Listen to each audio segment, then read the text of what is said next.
For 13 days, in October of 1962, the entire human race came closer to destroying itself than at any moment before or since. And almost none of the billions of people alive that autumn had any idea how close the edge really was. It did not begin with an army or a speech or a declaration of war.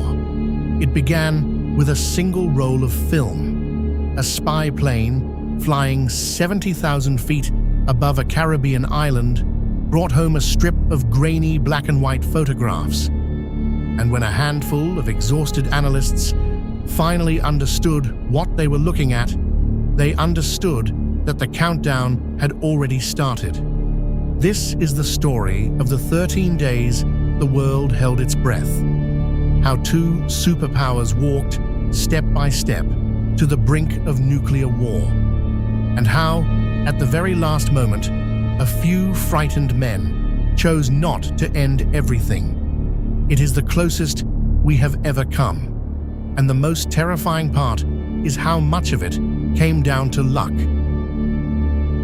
To understand the crisis, you have to understand the board it was played on, and how badly the game was already going. By 1962, the Cold War had a brutal arithmetic. The United States held a commanding lead in nuclear weapons, and it had ringed the Soviet Union with missiles, including a batch of Jupiter rockets planted in Turkey and Italy, close enough to strike Moscow in minutes. From the Kremlin, it looked like a loaded gun held to the head. The Soviet leader, Nikita Khrushchev, wanted to level that board, and he saw his chance 90 miles off the coast of Florida. Cuba had just had a communist revolution under Fidel Castro, and the year before, the United States had tried, and humiliatingly failed, to overthrow him at the Bay of Pigs. Castro was terrified of a second invasion. Khrushchev offered him a shield and himself a weapon. He would secretly ship nuclear missiles to Cuba and switch them on before America ever noticed. Missiles 90 miles from the American mainland, able to erase Washington in minutes. It was an enormous, secret gamble, and it very nearly worked. The whole plan depended on one thing: staying hidden until it was too late to stop. For weeks, Soviet cargo ships crossed the Atlantic with their most dangerous holds sealed, unloading in Cuba under the cover of darkness. Trucks moved long, shrouded shapes inland.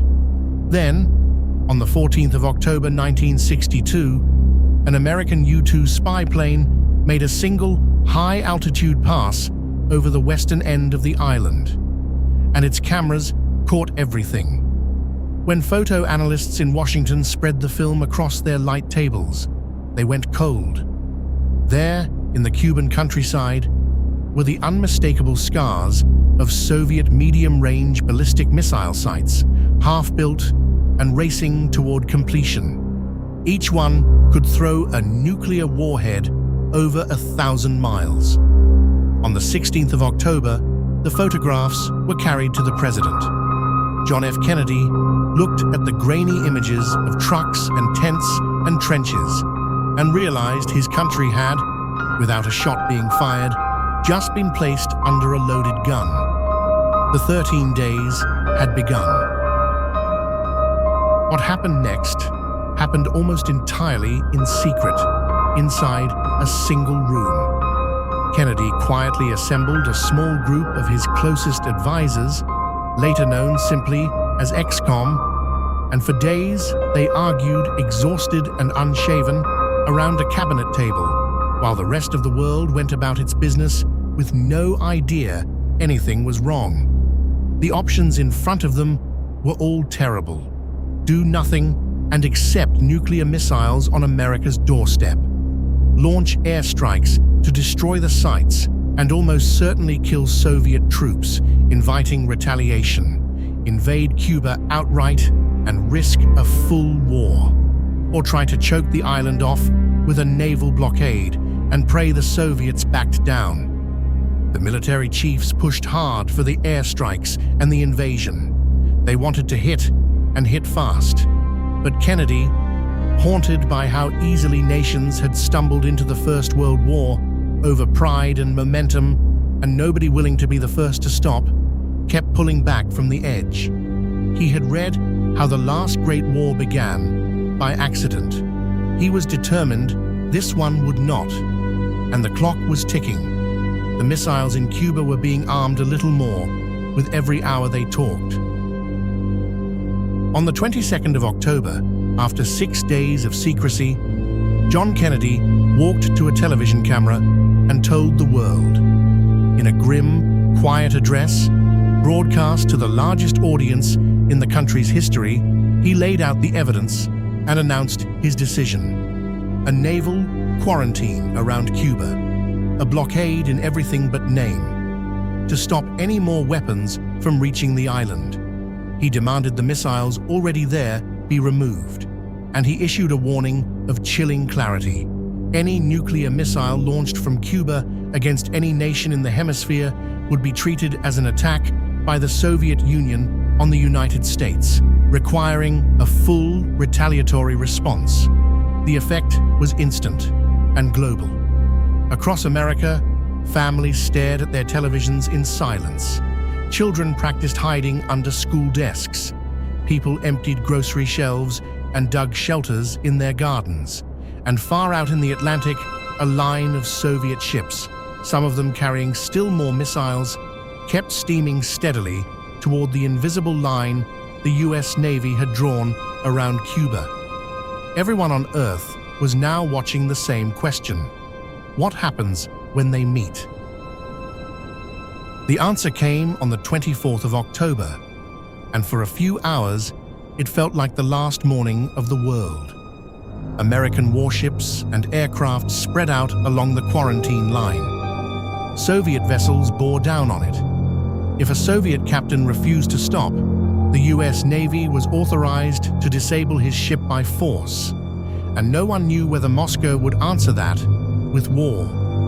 In the White House, the men of ExComm sat in near silence, watching the reports come in, knowing they had set something in motion they might not be able to stop. And then the ships slowed. Some stopped dead in the water. Several turned around and sailed back the way they had come. The American Secretary of State exhaled a line that would outlive him. "We're eyeball to eyeball," and I think the other fellow just blinked. It felt for a moment like relief, but it was an illusion, because the blockade only stopped new missiles from arriving. The ones already in Cuba were still there, and they were almost ready to fire. The most dangerous day was not the beginning, it was near the end.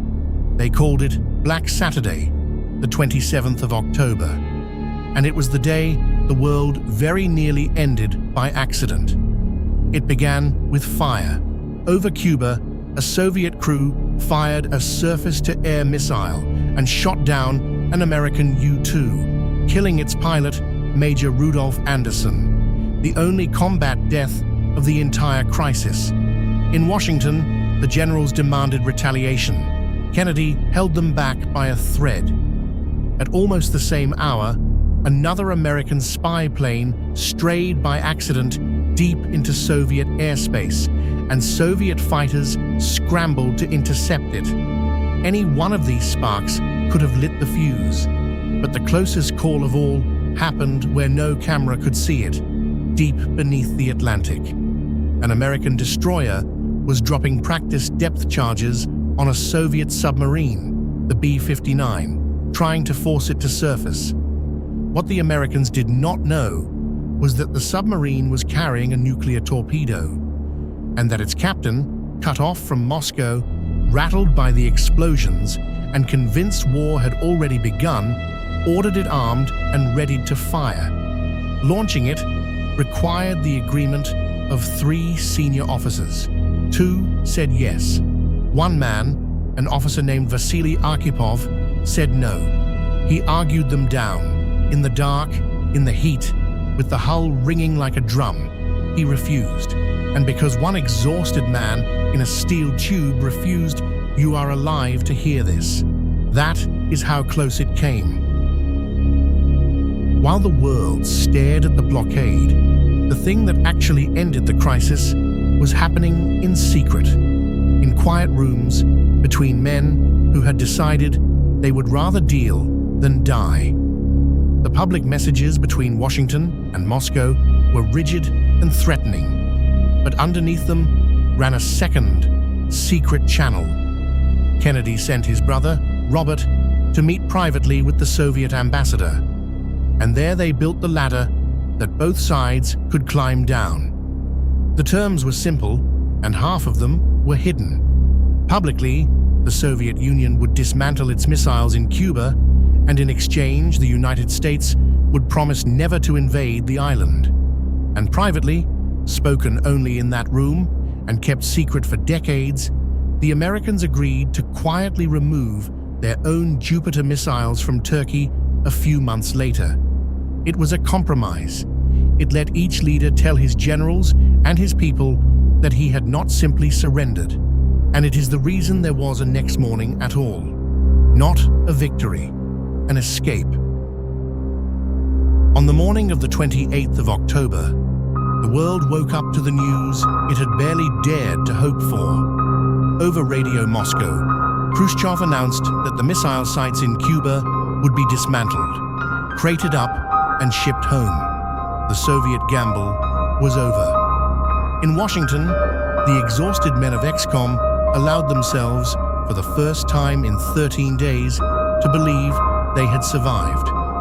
Slowly, the ships stood down. The bombers came off their highest alert.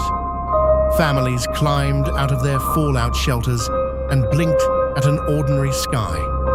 Both leaders had stared into the abyss, and both had been frightened by what they saw.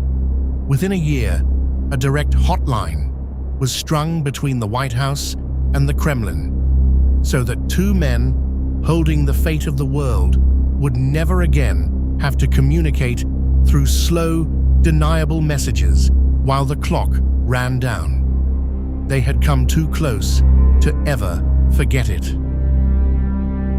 For a long time, the Cuban Missile Crisis was told as a simple story of nerve, of a young president who stood firm and made the Soviets blink. But the truth, as the secret record slowly came to light over the decades, is stranger and far more frightening than that.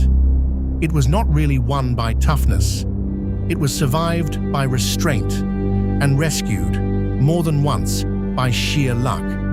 By a president who refused his own generals, by a secret deal both sides agreed to hide, by a pilot's death that did not trigger the war everyone expected, and by one unknown submarine officer sweating in the dark 7 decades ago, who was outvoted by his comrades and chose anyway to say no.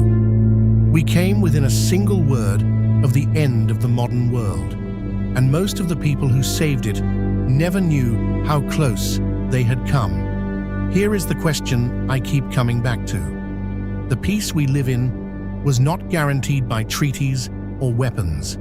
It was preserved at the final instant by a few frightened human beings who decided not to pull the trigger. So how much of the world you know, the whole ordinary, unremarkable fact of its still being here, is standing on nothing more than a handful of people long ago who chose to be brave enough to wait. If this is the kind of history that should never be forgotten, subscribe to Cipher Glass. We are decrypting the 20th century, one file at a time.